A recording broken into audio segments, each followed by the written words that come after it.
Everybody ready to jump in and do this? Yeah. All right, we're going to spend some time talking about the underpinnings of postmodernity. So it's going to be a riveting class.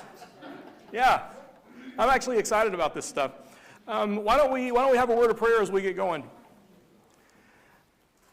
God, we're just so grateful for the way that you've loved us and that you imagined us, you imagined this world. And even though, Father, we don't always understand your timing or your plans, we know that in the end you are weaving all things together for our good because you do love us. And so as we look at this current age and a lot of the frustrations that we face from day to day, feeling misunderstood, misrepresented, just the challenge of trying to speak a faithful word to people who seem resistant to it, we do ask for your help and your wisdom. And bless our time together as we're starting this new class for the quarter, that we could all find some wisdom in how to move forward. Thank you, Lord, for hearing our prayer. We offer it in Jesus' name. Amen. Okay, so I decided to title this class, People of Peace in a World of Outrage. I'm going to talk about some different resources I'm going to be kind of filtering through as I teach these classes, but that to me seems to be one of the fundamental problems we're up against, is that everyone else is just really angry about everything all the time. There's some ways in which I've been thinking about the Tower of Babel and the way that people tried to unite and have access to things they shouldn't have. And when I think about, is it really the case that any of us can handle all the bad news in the world every day? Like, were we really meant for that? And I think sometimes we get so caught up in listening to all the global gloom and doom that we fail to pay attention to the stuff in our own lives we could actually do something about, and we could make a positive difference in. And so I've gotten to where I try to pay enough attention to the news so I don't just stand up and look like an idiot some Sunday if I miss like a world catastrophe, but other than that, I'm pretty much local news or no news, and I just focus on the people that I work with because I'm a lot happier that way. And so I think that's something to consider. But a lot of people are really caught up in just kind of a cycle of rage and outrage, and we have to think about what a Christian presence should look like in the middle of this, and I'm hopeful that seeing that contrast really does provide us with an opportunity for mission as well, because we shouldn't be as outraged and frantic and panicky as all the people around us. We should be a qualitatively different kind of people because of the help we have in Christ and the way that we hopefully center ourselves through our Christian practices. And so, yeah, I'd like to think that we give a genuine alternative to what the world is like. So I'm going to talk a little bit about what I'm going to try and do. For about the first 2 or 3 weeks, I'm going to spend some time trying to answer some questions, or at least grasp for some answers to like how things got to be the way that they are right now. And so we'll do some brief, sweeping world, philosophical, cultural underpinning stuff.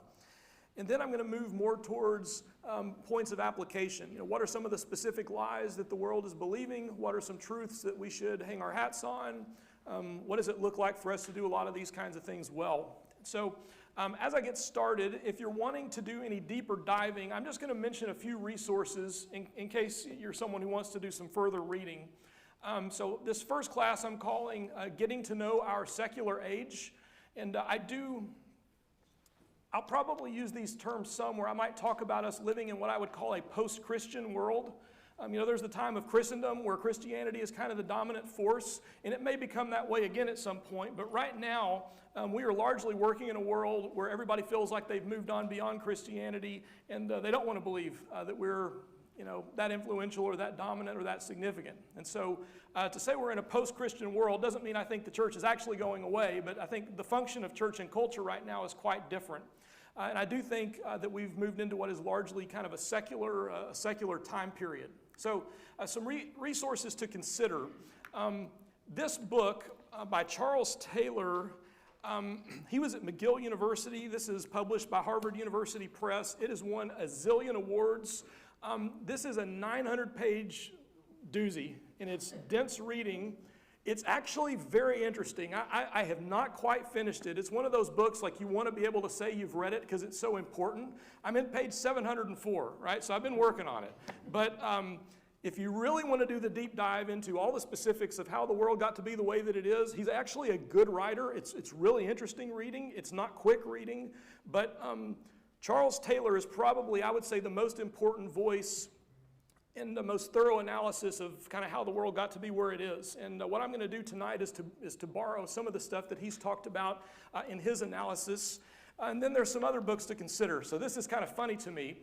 There's a philosopher at Calvin College named James K.A. Smith. And so Smith picked up rightly that Charles Taylor's work is extremely important and people need to have access to the ideas in that book, but so few people are willing to try and dive through a 900-page book that he wrote a book explaining Charles Taylor's book so that other people can access it. So that was my first entry into Charles Taylor, was having to read, it's called How Not to Be Secular, reading Charles Taylor. So if you're curious about Charles Taylor but it looks intimidating, start with the Smith book, and that one's a lot more accessible. I'm going to be borrowing some from him as we go. And then another interesting one to consider. In fact, I was at a workshop last year with Richard Beck and Randy Harris where we were talking about preaching in a secular age, and that was actually right in the middle of the time that I was talking to y'all's search committee.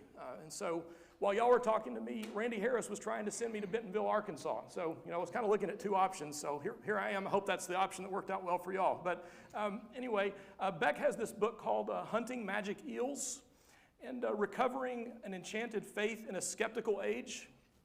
I don't love all of his points of application, but Beck is a very interesting writer. He's a really quirky guy, and I don't know, he's interesting. He's a psychology professor at Abilene Christian University, and so if you want to read a resource on this from one of our own people, he is one of those. And I'll be leaning on some of his stuff, especially tonight as I get started.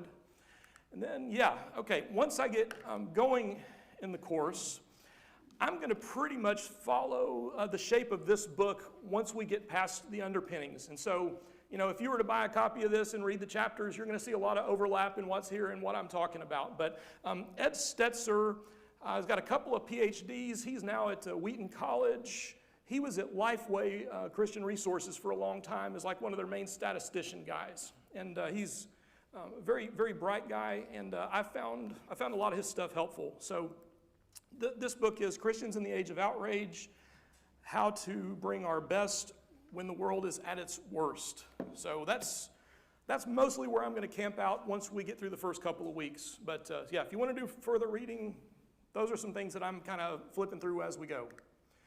So one of the premises that I am going to build on is I would say I have this belief that in many ways we've tried to remove the supernatural from the world we're living in. Not that you can actually remove God, but we're trying to function as if God isn't there. I'm just kind of curious, as you look around and think about the way things are now versus when you were a child, or what you know about the world a couple of hundred years ago, what would you say are some of the ways we're trying to remove the supernatural from our worldview? We're told to follow the science. Follow the science. Yes, science and religion are set up as if they're adversarial, right? Yeah, follow the science. Yeah, prayer is discouraged in the schools, and one of the unfortunate things that has happened to our teachers and our school systems is that they were not set up to do all the things that we're now expecting them to do. It used to be the case that school was where you went to learn reading and writing and arithmetic and those kinds of things. And then home is the moral sphere, and home and church is where you were taught your morals. And that was the way the system was designed. And now we look to the school systems to teach them everything, right? Not just the skills they need educationally, but their morality. There's so many things that teachers are expected to teach and to monitor. So many roles and hats they're expected to wear and fill, and it's really not fair to them, in my opinion. But that's one big move, is that once public prayer is frowned upon, and I know different schools manage to grapple with that stuff in their own ways, but by and large, public prayer has been removed from public life. And instead, we have what? You have, like a moment of silence, or thoughts, right? We send thoughts as if a prayer is no different than a thought, right? So there's a lot of ways we've been kind of trying to pull back from prayer, but at the same time, not being able to get away from it entirely, right? It's something significant about it. Yeah. Other ways things have become more secularized and despiritualized that you've noticed. I think you move from the acknowledgement, the conscious acknowledgement of a higher power, whatever Yeah. it may look like, to you may be the highest power. Yeah, The person, human being form, is the highest power right. out there. You know, I was talking with Kevin Sunday after class about this, and he was asking me a question about idolatry. This is my take on idolatry.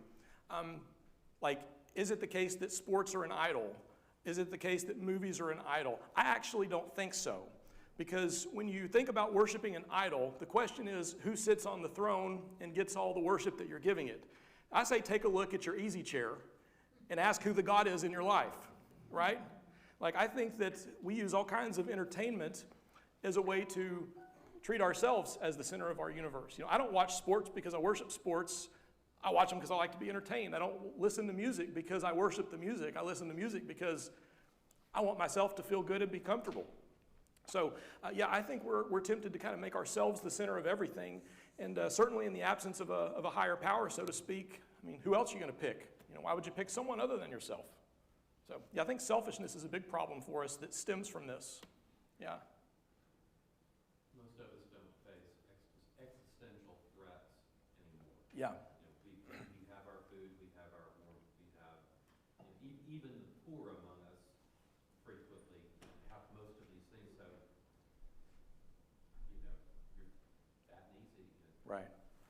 Yeah, we're in a uniquely prosperous situation where it's easy to look at your needs being mostly filled or the needs around us. You know, it's like they could be filled if you asked at the right places, and therefore to say, you know, I don't have any other needs, right? So maybe there's not a need for a higher power if I can meet these on my own, right? Go ahead. We have moved away from concepts of good and evil, moving from black and white to everything is shades of gray. Right. We talk about the lesser of two evils.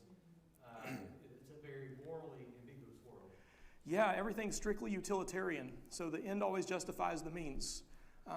You know, you do what you have to do because the outcome is going to be a certain thing. And what, of course, there's a huge problem with that is that we're terrible at being prophets, right? I mean, just look at the weather. You know, every day they tell us what it's going to be, and you never know. Like we were really, really bad at predicting the future. And so when I try to base everything that's a decision in my life on my own ability to predict what the real outcome is going to be, oftentimes you miss it, and then of course you've got reason to feel bad about yourself. And so we end up in these cyclical depression cycles. But yeah, if it all hinges on me to calculate the best possible decision without any standard, I think one of the worst things about getting rid of objective standards is like you don't have a goalpost anymore. You know, I don't have a hoop to shoot towards. When God sets that standard, I can say that I've grown as a person because I got closer to what he's describing. But if I throw that out, you can never say you're growing as a person because the target's always moving, right?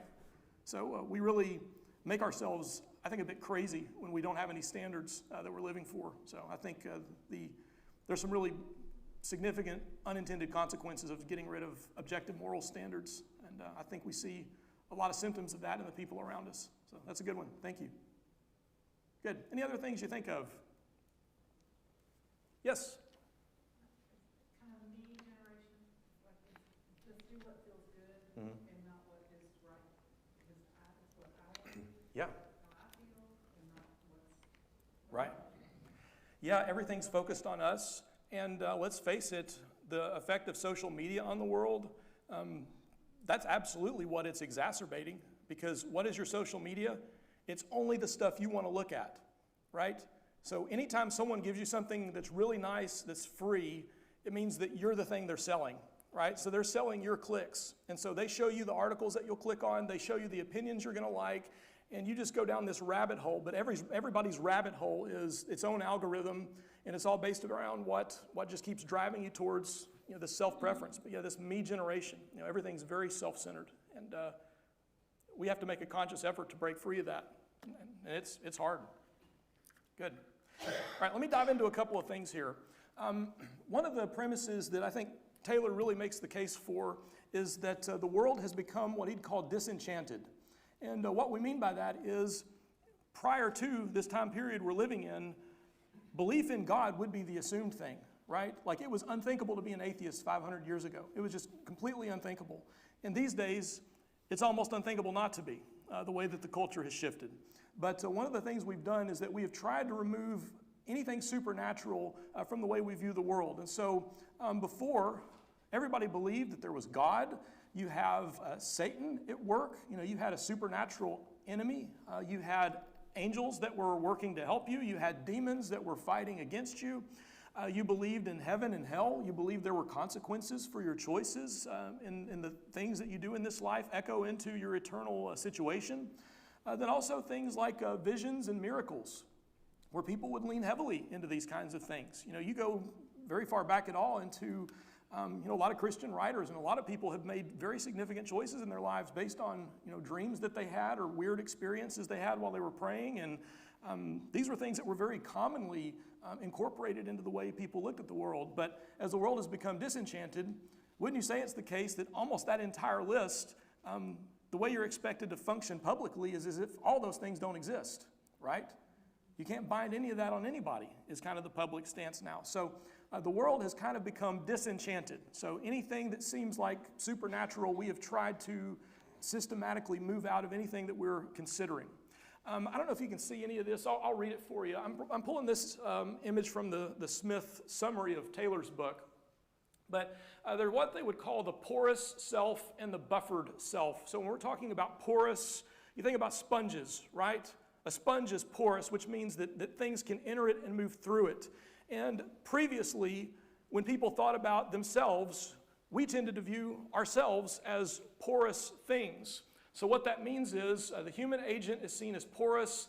The self is essentially vulnerable. So spiritual forces at work in the world could possess you, right? You have things like demon possession. You have Satan really out to get you, and you're at risk to these demonic forces coming at you in the world. That was the way that we thought about things, but the upside of that is that you're vulnerable, but you're also healable. And so we would turn to God to say, help me with this thing I'm dealing with. Protect me from these things I'm up against. Be at work in my life, combating the supernatural, the spiritual forces. And I mean, Paul himself would even say our battle's not against what? It's not against what? Not flesh and blood, but what? Yeah, so I would say the biblical worldview is much more like this one. But this is not the worldview we're taught to have anymore when we think about ourselves. So to be human, according to this view, is to be essentially open to an outside, whether benevolent or malevolent. So good and bad forces can act on you in your life. That's the way that we assumed the world worked. Meanwhile, we have moved over to what they're calling a buffered self. So when something is buffered, you're thinking about this protective layer where now nothing can get in, right? So now I'm a standalone entity. It's part of why we can talk about your religion as your privately held religious beliefs, as if religion can be anything other than public, right? Like it's always political, it's always public, it always should affect your life. Your religion is not just a few thoughts you think in your head. It should impact you highly. But in the shift, the modern imaginary minds are bounded, inward spaces, a buffered self, insulated and isolated. It wasn't enough to divest the world of spirits and demons. It was also necessary that the self be buffered and protected. So the way we went with this, they started off wanting to kind of discount angels and demons. And so you think about the founding fathers that were really largely deists, like we want to believe in God, but we don't want all the specifics of Christianity. We don't like the miracles of Jesus and all that stuff because it's not very, it just doesn't sound very scientific. And so in the process of getting rid of angels and demons, they didn't want to stop there. They wanted to take it to the level of the person and say, I'm a standalone entity, and all I've really got to grapple with is my own mind and heart and inclinations. And so we wanted to believe that nothing else is at work in the world. Does that imagery make sense? Yeah, okay, those are important concepts, the porous self and the buffered self. So let's talk about, I'm going to vastly oversimplify, and I'm going to talk about two major shifts that have occurred that have kind of pushed us a little bit of the direction that we've gone. One of them starts with Isaac Newton. If you look at that image, what is the thing that Isaac Newton helped to move us toward? Gravity was a starting point, right? Newtonian physics. And so what's fascinating is it is often the case that in any university, the science department may have a lot of Christians in it. There are many scientists who are Christians, and Christians can be scientists. And a lot of great scientific discoverers really were just trying to explore God's creation as they saw it. And my understanding, I believe Newton would fall into that category. But with Newtonian physics, he starts explaining how the world operates more according to natural laws. And this is actually, again, on the one hand, it was intended to be something to be affirming of God, but it's ended up going a different direction. And so, y'all know how when we talk about proofs for the existence of God, any of you ever make the argument based on the design? You know, design demands a designer. Like, I like that argument. The problem with that argument is that it has also moved us towards this view of God to where he designed it and then stepped away from it. That's just kind of a small step, but that is the step that many people began to take. As we started having physics to explain how things were working, we had the scientific method to analyze and break things apart and try to figure out the pieces. The more we could do that on our own, the less of a need there was to really involve the designer once the design was in place. And so, as we started thinking about God more in deistic terms, you know, God is like the watchmaker, but once you got the watch, you know, I don't need the watchmaker staying with me. You know, the watch will move on its own. And so that was a philosophical assumption that started shifting, that we started looking at the world more as something that was a machine that was wound up, not as something that God actively inhabits and keeps moving. So this is a fascinating difference. Looking at Dante's Divine Comedy, this is one of the very last lines. And so as he is ascending to the highest point of heaven, he's able to get this gaze directly at God as he tells the story. And this is how it ends. He says, "Here my high imagining failed of power, but already my desire and my will returned, like a wheel being moved evenly by the love that moves the sun and other stars." That last line, how does the universe move? It's powered by the love of God, Dante thought. You introduce Newtonian physics into that worldview. Do y'all see what a big shift that is? Would any of you ever go to school and say that the way that the planets move is by the love of God? Like, I think we can kind of claim that, but once there's another explanation that people will lean on, that was a point of separation and some dissonance. But you can see the difference in how Dante was thinking versus what happened once Isaac Newton got that ball, or the apple, I guess, rolling in that direction. But that's something that's been a pretty big shift. Instead of the world being moved and inhabited by God, we now view it as a machine. Maybe it was designed, I think it was, but now standing independently. You know, once you've got, again, the deists would say once the world is in place, it's kind of up to the world to keep spinning, and it's up to us to keep whatever moral rules we're going to keep. But it was also an unintended consequence that we were starting to try and push God to the outskirts. Like, he designed it, but why do we need him the rest of the time? Here's another thing that's interesting. Who's in the picture here? Luther, right? And the 95 Theses that he nails to the door. Interesting guy. Which, by the way, secondhand accounts of Martin Luther are so much less interesting than reading that guy's own writings. Like, if you ever read the colloquy at Marburg, he is so offensive and like crass. It's like, no wonder they hated his guts. Like, he was a real punk, but had a lot of significant thoughts. But first-person sources are always way more interesting than someone trying to describe them to you. But yes, that's Martin Luther. Protestantism, what are we pushing back on? We're all Protestants, by the way. If you're a member here, you should consider yourself one. I do. But what are we pushing back on? That's part of it. Yeah, the supernaturalism of Catholicism. So there's a lot of points with which he took difference with the Catholic Church. But one of the pieces of this was their tendency towards kind of supernaturalizing everything. So, for example, in this modern era, you lose your car keys. How many of you would not feel silly offering up a prayer to St. Anthony, who is the patron saint of lost things? Does that feel silly to you? I mean, you get where they were coming from, right? So the Catholics had tended to lean really heavily into that stuff. And frankly, this is just purely a tangent. If you've ever wondered why Islam was able to catch on, it was partially this kind of stuff. Like in the 700s AD, the Catholic, especially the cult of Mary, had really caught on. And they're so big into all these relics and these specialized rituals and all these little magical things, and they got so into that, Muhammad comes along and says, hey, you want to go to heaven? Don't eat this, travel to this place, pray this direction, this many times a day, and you're good. Like it's a breath of fresh air. But I mean, that's part of what made Islam a tenable thing, because the Catholics had gotten so far along into this line of reasoning. But, that to me feels a bit silly. So I think we have to ask the question, have they perhaps tried to make things too enchanted? And are there some ways in which a corrective wasn't an entirely bad thing? Again, I think we've probably overcorrected, but there are some aspects of what they practice that, I'm not going to pray to St. Anthony when I lose my car keys. I'm just not going to do that. And, I guess no shade on anybody who wants to, but I'm not going to do that, right? So is it too enchanted?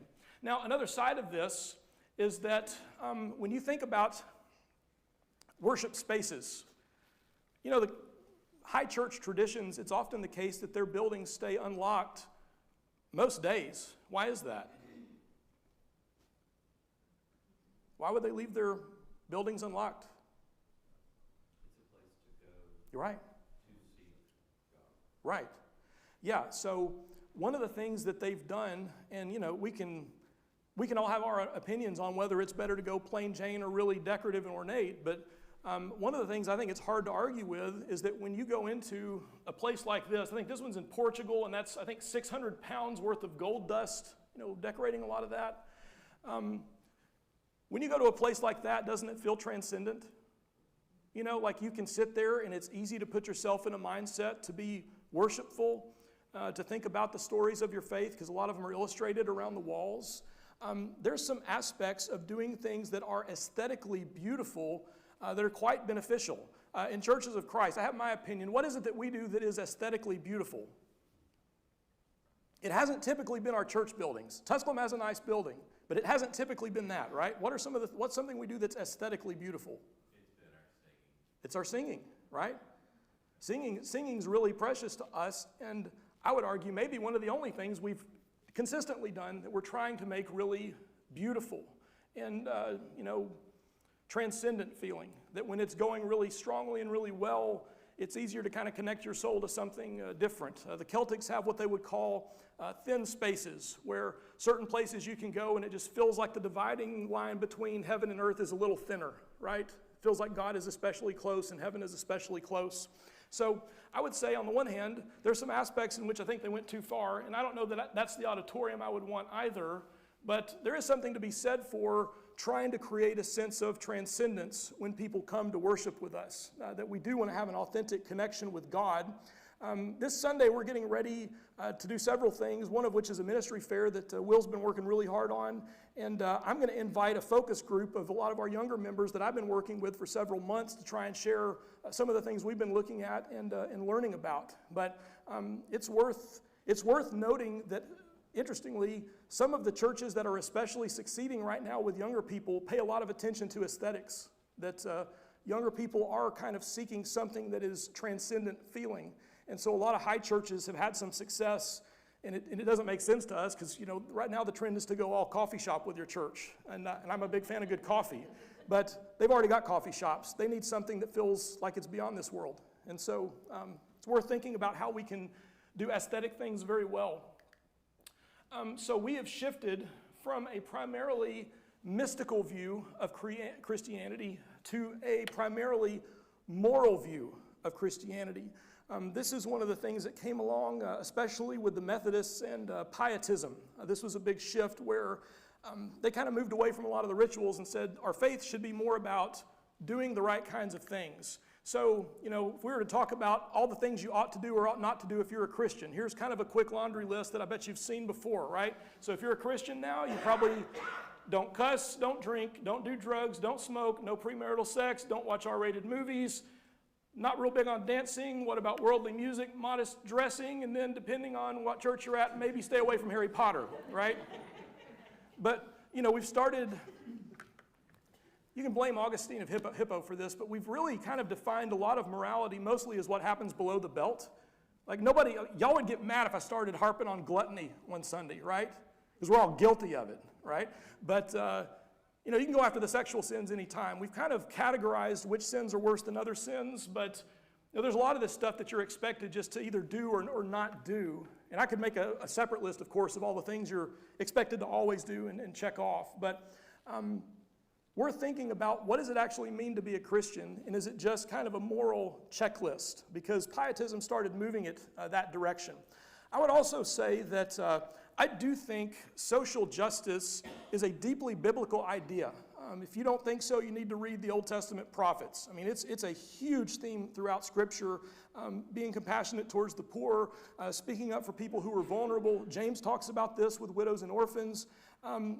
Again, there's plenty of social justice causes that in their implementations and how they've handled things I'm really not a fan of, but the basic impulse to show compassion towards vulnerable people is one that Christians should be able to find pretty familiar and comfortable for ourselves. But it happens to be something that the world also likes. And one of our problems is, as we try to think about how to be a Christian presence in the world, atheists can also be loving people and social justice warriors, right? You can do all that stuff without needing God to help you do it. You can care about justice. You can care about being a nice person, whatever that means. So who cares about God if you don't need God to be good? If that's all that Christianity is doing for the world, just giving us a list of what it is to be good and just trying to help us be a little better moral people, then pretty quickly you start finding ways to get at that without needing God's help with it. At least that's the philosophy, I think. Does that make sense? Y'all see that? So that's to me an important component to consider if you start trying to make your faith too much just about behaving well. So these are the two shifts I've been talking about. One is we started viewing the world much more like it's a machine rather than as this, living, breathing thing that God is filling and moving in constantly. And even as Christians, we have a hard time making ourselves think in what I would consider more Christian terms. We've been so affected by this tendency to want to have a buffered view of ourselves and also of the world and a disenchanted view of what's around us. And so it's a really hard thing to get past because that's literally the air we breathe all day, every day. And then secondly, reducing Christianity to being much more about morality than about some of the more spiritual aspects of what it encompasses. And so the other way that Charles Taylor would put this is to talk about the world being entirely immanent. And when you're talking about the world being immanent as opposed to transcendent, what you're saying is the only things in the world you should value or believe in are the things you can detect with your own senses. So just like the scientific method, if I can taste it, touch it, see it, feel it, move it, measure it, that's the stuff we really have to work with. And if it doesn't fit those categories, it either isn't real or we don't value it. And so you're trying to deal with the world entirely on immanent terms, the things that are immanent right here with you that you can see and interact with. But in doing so, they've tried to largely remove any sense of the transcendent from everything. How's everybody doing? That's a lot of deep philosophical stuff. How are we holding up? I should have brought Tylenol. We could pass them around in those little individual, yeah. Is all this stuff making sense? Can I clarify anything for anybody? Yeah, go ahead. So I think I'm still kind of working this around in my mind. Yeah. When you were talking about Isaac Newton. Yeah. I think maybe that started some trends. Right. But I think it's a mistake. I don't think that the outcome of that has to be Correct. that people Yeah. start to view the world that way. Right. And I think kind of hit science against Right. Christianity is a problem. Right. Because those things that are discoveries are amazing things that They can are. actually heighten your sense of the awesomeness of God. Right. I don't think that it has to lead people away from God. And I think that when you set it up as this science versus Christianity, that you're setting particularly kids up to sort of have this crisis when they start to see well,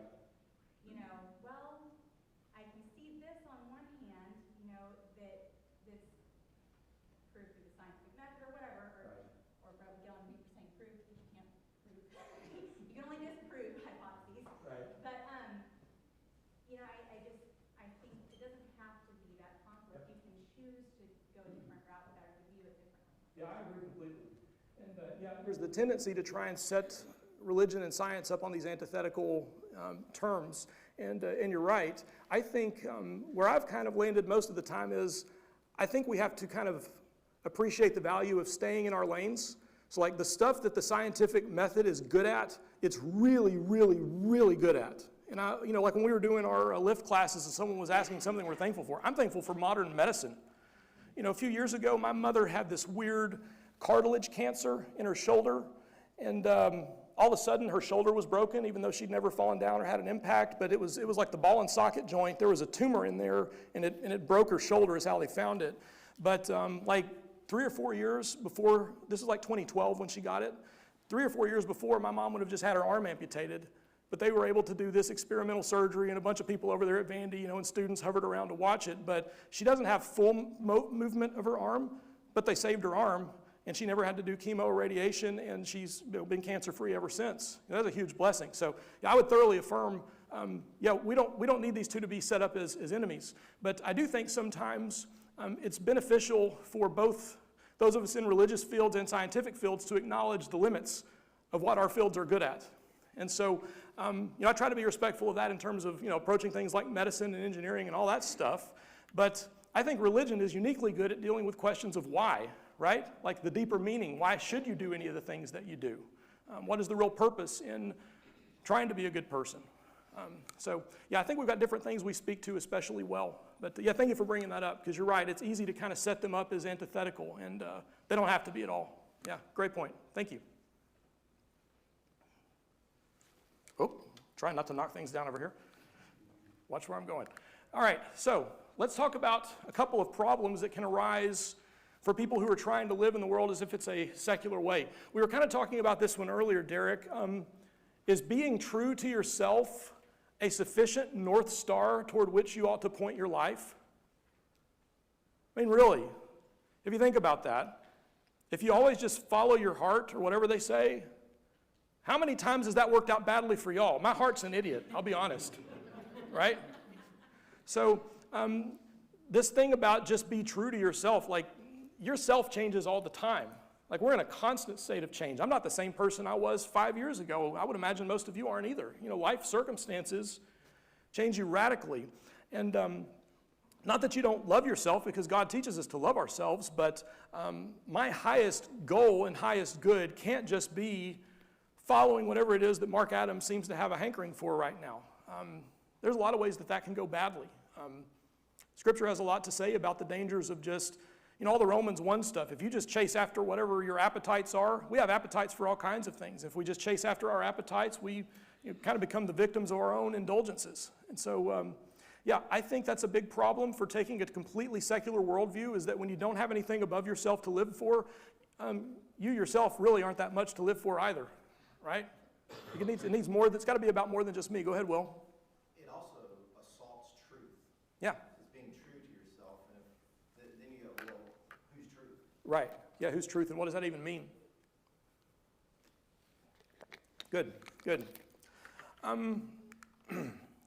So this is helpful to me. This is something that I think Charles Taylor coined, but he says the world remains haunted by the functions that God has occupied, for which the world now has no substitute. And so you want to say, we've gotten rid of everything spiritual, but what's the problem about getting rid of spirits that are still there? They haunt things. And so there's a lot of ways in which the world will try to say that God isn't part of things anymore, but then they also feel this yearning and all this emptiness that they can't figure out what to do with or how to fill. And so you see it happening all around you all the time, that people chase and chase and chase after these different things, these different pursuits that they're hoping, if I acquire enough possessions, if I have enough success, if I, whatever it's going to be, they try to find something that's going to give them happiness and meaning, and then they always come up really dry and still hungry, right? It doesn't fill it. And so the world, even though it's trying to be, Holy Ghost free, so to speak, it's still haunted by its need for God to fill in some of these spaces. Richard Beck, I like the way he's coined this. He refers to it as the ache. And he's a psychologist, so here's the angle that he takes on it. He says the ache is the chalk outline around God's dead body. Not saying that he actually believes God is dead, but this is the assumption that Nietzsche and others have been trying to push, that God is dead. It says the ache is the chalk around God's dead body, marking the space that God once occupied in our lives. When we trace this outline, the words we use are anxiety, depression, suicide, addiction, loneliness, meaninglessness, cynicism, hopelessness, irritation, angst, malaise, and boredom. This is what it feels like when God is dead. That's pretty interesting. That's pretty interesting. So what happens, if God is good and God is love and God is light, and he is all those things to us, and you try to remove God entirely from your equation, what's the end thing that you're left with? And that's the case he's making. And that's what it's like to be haunted, to have the ache that something just isn't right and I can't figure out how to make it right. And again, it's not the case that every one of these conditions is proof that you don't have God in your life. That's not the point I'm trying to make, because I know lots of good Christian people who struggle with all these, myself occasionally. But I don't know, that to me is an interesting framework. Any thoughts or comments on that before I keep going? Yeah, what do we do with the ache? That's one of the secular problems. They have this ache, and it's still there. Mark, what about spirituality? An awful lot of people today, they don't want God, but they want spirituality. It seems like it's something not quite outside of the husk of God, but sure. And one thing I'm going to try to do next week is to talk more about re-enchantment, right? Which is kind of what you're asking about. How do we find a place for spirituality to be a bigger role in things? But in terms of, everybody's heard the details about like what they call the nuns, the rise of the religious nuns. So you ask them on a religious survey, are you Christian, Buddhist, whatever, and they say none of the above. That's what they mean by the nuns, people who say they just don't have a religion. It doesn't actually mean that they're all atheists, but it generally means that they're all following kind of boutique religious practices. And so, it's really common for a person to say, well, so I can have a prayer component, I practice mindful meditation, and then, I have this social group that I go do this other stuff with, and you kind of piece together these different things that used to religion would fill all of. And so I think with a lot of what's happening, it's not that they're getting rid of or trying to get rid of all the things that religion would do. They're just taking kind of a boutique, choose your own approach and piecing it all together. And a lot of times the results are unsatisfying. But that's kind of the way people do it. It's not that they've abandoned all these things entirely. It's, I don't go to one source for it. I go to multiple sources. Well, let's face it, a lot of our people would also, like at church, some people listen to podcasts as they get ready in the morning before church. They listen to a different podcast on the way to church, and then they hear the sermon at church, and maybe another one that evening. We've got lots of options these days. And so we're accustomed to having plenty of choices in everything that we do. So, and it's not always bad either, right? Here's a thing that I think is one of the limits of a secular worldview. The question is, can a secular worldview make a case for why all human life is valuable? This is one of the things I'm sure we're haunted by, because everybody wants to believe that that's true, right? When you show compassion on a person who's got some sort of disability, handicap, like everybody would look at that and say that's virtuous. Why is it virtuous? Like, can a secular worldview make the case for anything that really gets beyond Darwinism? There's another interesting book. There's a guy named Christian Smith who, he's got a book called Atheist Overreach. And he grapples with some of the claims that atheists want to make, and I think gives a very fair-minded treatment of like, okay, you guys can make a point up until this point, but when you start going beyond this point, you're really saying things you can't claim anymore. And I thought this is one of the areas he established very well, because he says with a worldview that's purely Darwinian, that everything's just survival of the fittest, you can make a case for how defending your own family is a good thing, like the people in your life. You can make a case for how defending your own immediate community is a good thing. But you really can't make a case for why I should do anything kind or compassionate for someone who lives on the other side of the world and has nothing to do with my economic well-being. Atheism can't make that case. A secular worldview can't make that case, I think. So a couple of good quotes wrestling with this. I get this one from Tim Keller's book. He's quoting a New York Times article. So someone writes this, and this is a nice example of some of the shortcomings of a secular worldview. They say, when the Hubble Space Telescope pointed to a black spot in the sky the size of an eraser, It found 30,000 galaxies that are over 13 billion years old. How significant are you? You are not a unique snowflake. You are not special. You are just another piece of decaying matter on the compost pile of this world. Nothing of who you are and what you do in the short time you are here will matter. Everything short of that realization is vanity. And here's the conclusion. So celebrate life in every moment, admire its wonders, and love without reservation. Huh? You know, like, it's a total disconnect, right?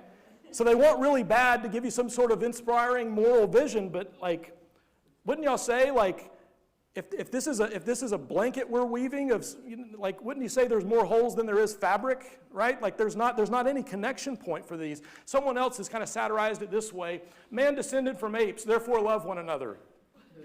You know, like, there's not really any reason there to do anything. And so I think one of the problems with a purely secular worldview that we run into is, yeah, we don't have a great ability to make meaning out of things, to make a case for why you ought to do things that are genuinely loving and compassionate. And these are some of the areas that I think taking a Christian spiritualized worldview gives us something to offer, because I can point to Jesus as an ultimate example. I can point to God as the one who created me, who has a right to tell me what a good life ought to look like. I can talk about judgment and being accountable for what I've done in this life and say, you know, there's repercussions for the choices that we make, and it matters that we choose well, and it matters that we value other people also made in the image of God. And so, I don't know, I think these are some significant shortcomings of a completely secular worldview. So, the question I'm going to try to keep moving toward as we get into next week especially is, like, how should we then live? You know, how do we try to be spiritually minded people in a world that has tried to remove these elements entirely from the things that we're doing? So my first attempt to answer that question is I would look at Exodus 3. Exodus 3 is where Moses has had to flee for his life. He's out there working as a shepherd, and despite all this royal palace upbringing, education, background that he's got, he's not putting any of that to use and probably assumes he never would again. So he's just out there working with the flocks. And it says in chapter 3, now Moses was keeping the flock of his father-in-law Jethro, the priest of Midian, and he led his flock to the west side of the wilderness and came to Horeb, the mountain of God. And the angel of the Lord appeared to him in a flame of fire out of the midst of a bush. He looked, and behold, the bush was burning, yet it was not consumed. And Moses said, I will turn aside to see this great sight, why the bush is not burned. When the Lord saw that he turned aside to see, God called to him out of the bush, Moses, Moses, and he said, here I am. What would you say are some actions of Moses here and some actions of God that might give us some insight into a productive way forward for us? Anything you see here? It may take a little reflection, but I think there's some important things happening. God is at work in Moses' world, and Moses becomes aware of it. So, how? Go ahead. One thing that jumps out at me, going back to the beginning of your class, is God creates a sacred space. Yeah. through that flaming bush. And so, you know, we say don't worship the building, but what if we did spend a little more time creating sacred space to encounter and interact with God? Yeah, so sometimes that can be the physical spaces we occupy. I'd like to think that sometimes God is at work in our situations where, a person might not be inclined to be open to God, and then something happens in their life that shakes everything up, and suddenly they have to question and reevaluate everything. You know, maybe that's another burning bush moment that suddenly there's an opportunity there. So I think God has ways of creating those, and yeah, maybe there's also some ways we can create those spaces for people, you know, when we share our stories and our experiences. What else would be significant here? I see God is acting in and through, using spiritual to act in and through the physical world. Yeah. So it's not either or, right? Right. This is a combining of the two. He utilizes the physical world as a means to address spiritual, Right. call in spiritual. it's important that we don't try to make our religious faith detached from the physical. This is a thing that's huge in 1 Corinthians 15, where Paul's talking about the importance of a literal resurrection from the dead. It's the basis for morality. It's part of why you don't just go do with your body what you want to and say, well, my soul's the important part and I do with the body and discard it. It's like, no, your physical body's important. So this physical world is God's creation. This is our Father's world. So you're right, he doesn't choose one over the other, but the spiritual and the physical are both part of how God is at work in the world. Interesting. Sarah? So you're talking about, these opportunities. Yeah. That arise, and God has put out an opportunity here, and Moses has to make the choice that he is going to turn aside to see it, and it's not until after he makes that choice that God calls him. Right. He's giving him that time to make the choice, and when he sees what his choice is, then he calls him to come closer. That's a really interesting detail, isn't it? Never noticed that before. Yeah. Yeah, so God doesn't shout at him to make him come near the bush because Moses decides to stop and pay attention to the bush. God, therefore, gives him something else to work with. So for me, this would be a takeaway from this. I think you went exactly where I wanted you to go with it. We've got to be attentive in order to see God. And especially when all the pressure that's placed on us is not to see God in anything, it's worth thinking, how do we as Christians become attentive to the presence of God around us so that we can also point other people that direction? So, if you were trying to be more attentive, or you were going to give me advice on how to be more attentive to looking for God, what do you think that would look like? What would you recommend? How do we become more attentive to God's presence in the world around us? You live in the moment. You can't look behind, you can't look forward. Yeah, so actually being present. Trying to really be present. Yeah, that's easier said than done. And I'm a person who tends to live in my head, so I'm always thinking about something other than what I'm doing or where I am. But yeah, learning to actually be present where you are and in the moment where you are, and not trying to run ahead or not, pining after the past in some way, right? Good. Contemplating how God has worked through something, or how he's currently working through some situation. Yeah, those are useful questions. When you slow down, if you do journaling, those kinds of questions I use a lot in spiritual direction. Like, okay, you got this thing happening in your life, so how do you think God's working on you through this? If we try to live out of the assumption that God is probably at work in this somehow or can use this somehow, how might God be using it? Is there some part of this that, maybe there's some part I dislike, but maybe there's another part of this that I'm finding I could actually grow from if I were willing to. So, yeah, that's a good question. How is God maybe at work in this thing that I'm dealing with, good or bad? Yeah. I think the Holy Spirit is huge when we're talking about Yeah. attentiveness. God literally left us the Holy Spirit.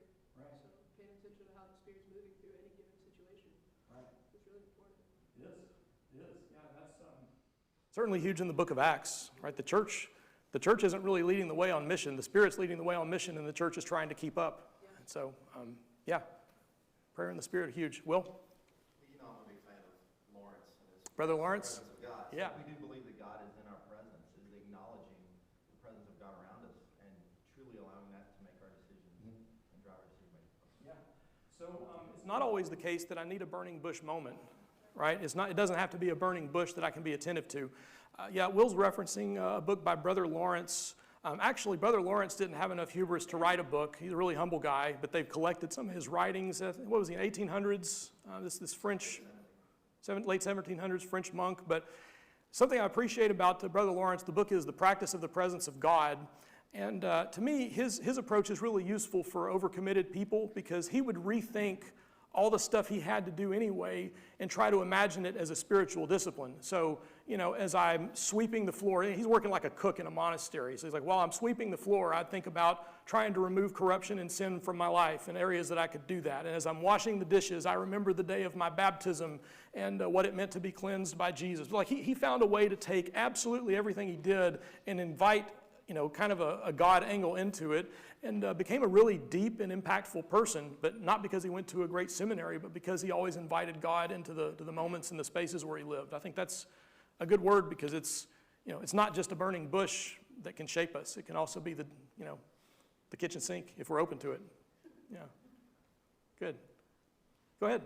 Sometimes just taking a step back and looking at God's creation. Yeah.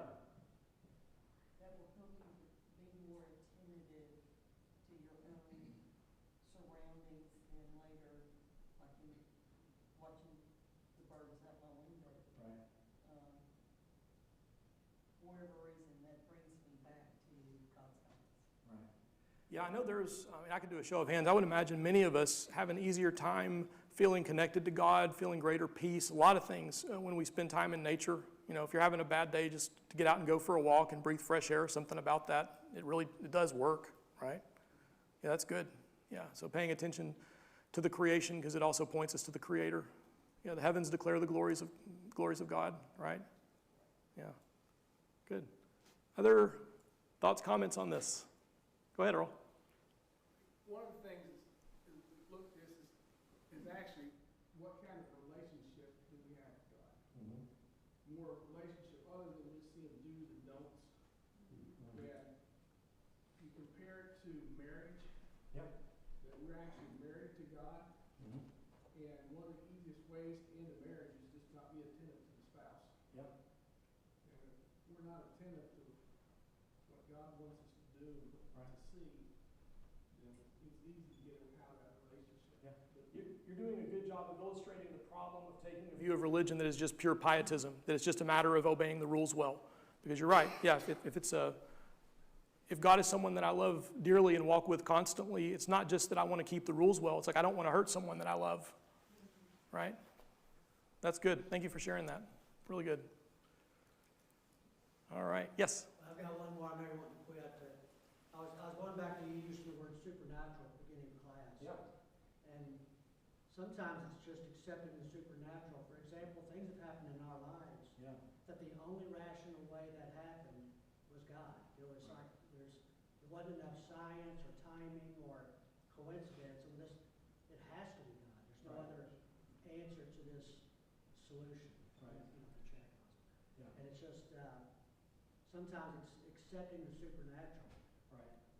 Yeah, that's good. I think for me, there was a point in time when I was like in college where I was really big on studying Christian evidences and I wanted to make all the best possible arguments and all this. But at this point in my life, not that I don't appreciate or know some of those arguments, but all the reasons I believe and continue to believe are much more because of subjective, personal things that happened in my life. That now I can't see it any other way. You can look at my story and deny that God did it, but I can't, right? And so I think those personal experiences become really formative over time and are also worth sharing with people and talking about. So yeah, that's good. Thank you. Mary Catherine? You know how that saying we always say about like once you made it through the other side of a situation, you say, well, let's look back at that now and figure out where God was at play in that. Yeah. I think that, we're talking about attentiveness, like being in the situation in a current moment and being able to say, here's how God's working in this, rather than it being hindsight. Right. And sometimes it's got to be a bit of both, right? Sometimes it still remains mysterious to us until we're on the other side. But taking a both-and approach that I would like to think, I would like to think I don't only pray when I'm in trouble, right? Like to take a proactive approach to including God in my life and in the middle of my struggles, reaching out to God, and then upon completion of whatever that particular battle was, looking back to say, what was that just happened? And maybe I was right about some of what God was doing, but maybe there's a whole bunch of other stuff I didn't even realize at the time that now I see. So that's all good. Very good. All right. Well, we are out of time. I appreciate the good discussion. Look forward to doing a little more of this. I promise it won't be super, super brainy for more than just a couple of weeks. But I think this stuff is important. If we're going to try and figure out the question, like, how do we get where we are? I think this stuff's relevant. So y'all have a great rest of your week, and we will talk to you soon.